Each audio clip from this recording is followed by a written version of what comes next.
Hi and welcome to Ask Charlie. I've had lots of Arga questions recently. One of them that kept popping up was how to cook directly onto one of the hot plates and also how to keep it clean. So this week I'm going to be showing you exactly how I do it.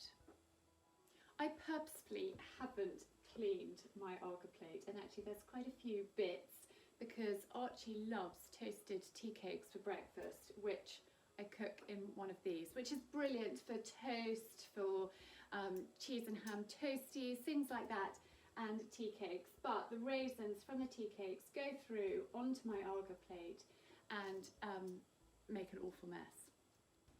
Look, you can see it's pretty horrible. And so I'm going to show you exactly how I clean that off and then prepare it to cook on. So I've got a metal slice and I'm just going to scrape all of those bits into the pile.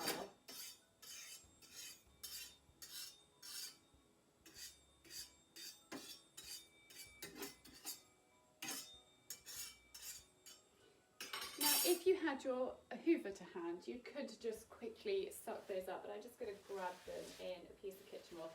Do be careful not to burn yourself. Brush those off to one side. Throw that away.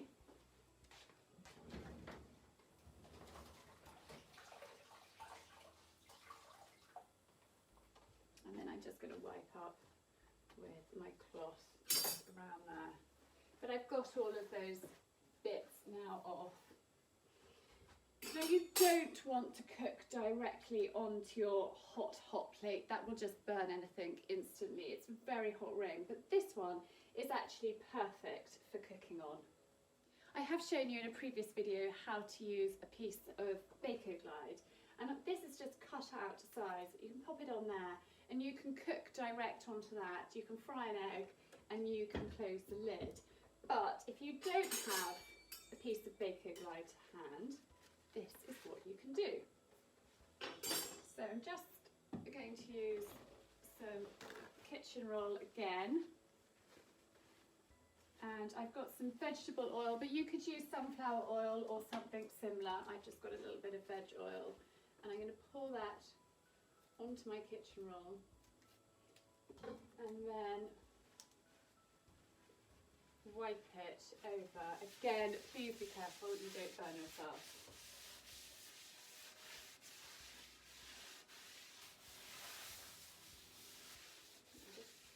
Wipe that over like that, and you can see the dirt that's come off my Arga needs a jolly good clean.